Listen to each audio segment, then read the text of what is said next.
Bom dia, que Deus abençoe cada um de vocês, que você reflita na palavra do Senhor nesta manhã. O texto qual eu escolhi nesta manhã trata-se a respeito do filho pródigo. Sim, filho pródigo, cada um de nós somos um filho e somos, é claro, irmãos de um mesmo Pai, do Pai Celestial, esse que cuida de nós todos os momentos da nossa vida. Eu quero deixar o recado de Deus para vocês no livro de São Lucas, no capítulo 15. Aqui, nesta parábola, a Bíblia diz, continuou, certo homem tinha 2 filhos. E aí a Bíblia começa a narrar que um deles, o mais moço, disse ao pai: Pai, dá-me a parte dos bens que me cabe. E o pai, sem apenas questionar, o pai pega a sua parte e dá àquele filho. Sabe, uma coisa que eu quero dizer para vocês nesta manhã é que o filho só tem herança nas coisas do pai quando o pai morre, ou até mesmo a própria mãe. E enfim, o texto ele diz que aquele rapaz, ele pegou tudo que era seu e partiu. O que era que ele tinha na realidade? Você sabe o que ele tinha? A Bíblia não diz. Talvez ele pegou algumas roupas suas e aí partiu.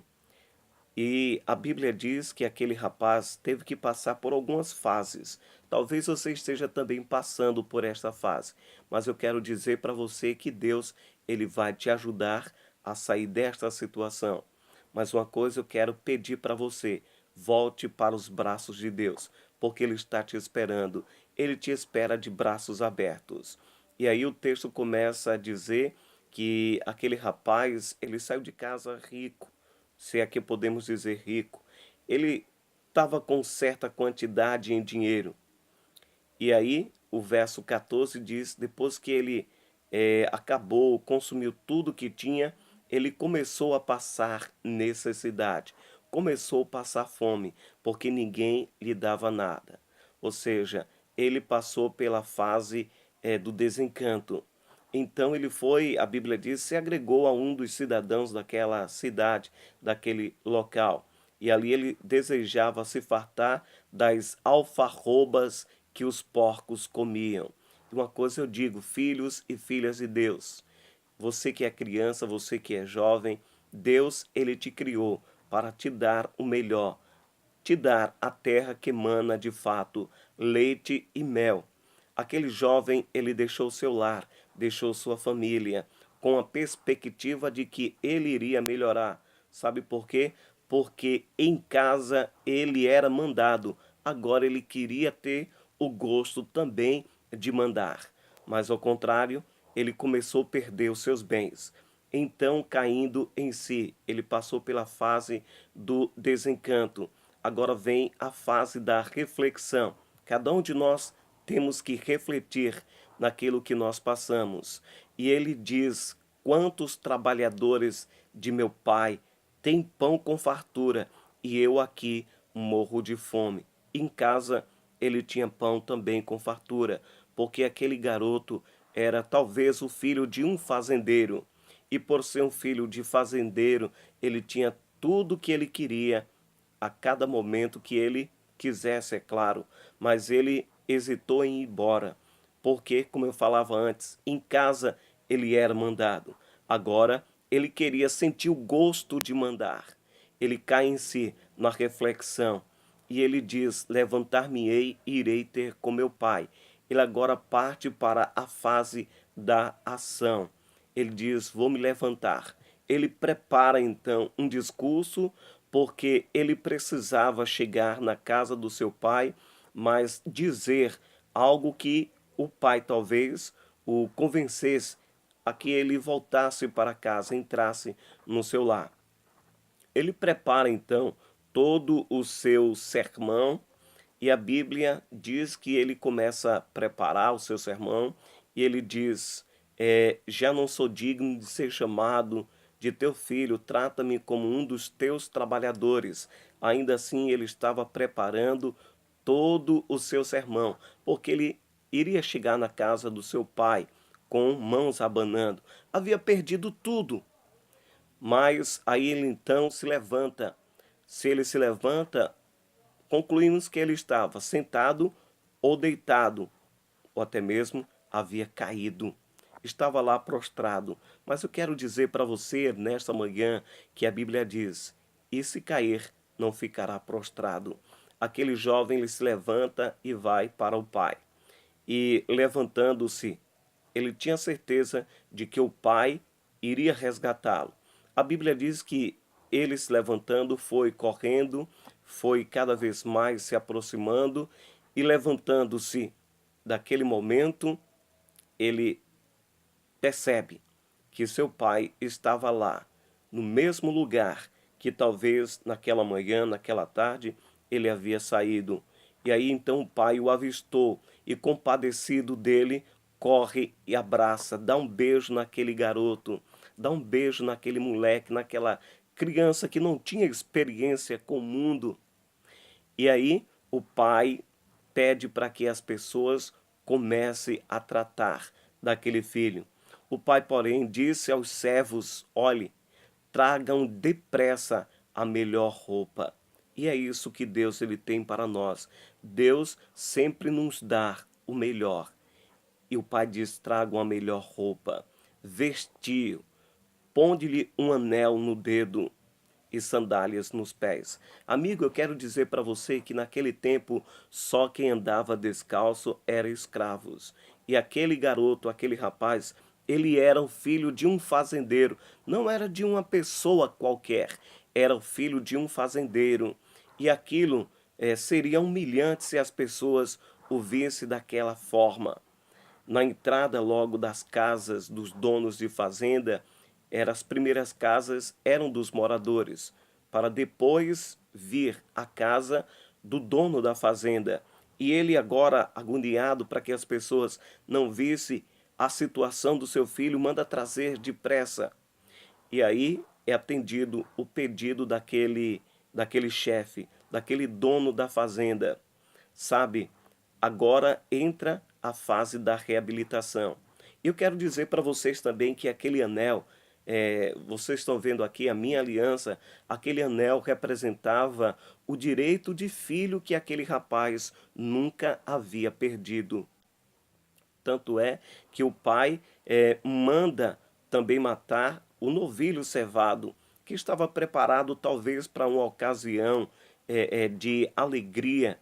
Aquela ocasião foi a ocasião melhor que o pai achou para matar aquele animal, porque a Bíblia diz que o pai recupera o seu filho com vida, recupera o seu filho com saúde, recupera o seu filho não numa maneira que ele desejava que o recuperasse, mas então ele consegue trazer o seu filho, ele consegue abraçar, beijar, e note que o pai não mandou aquele filho tomar banho, até porque ele estava cuidando de animais, de porcos.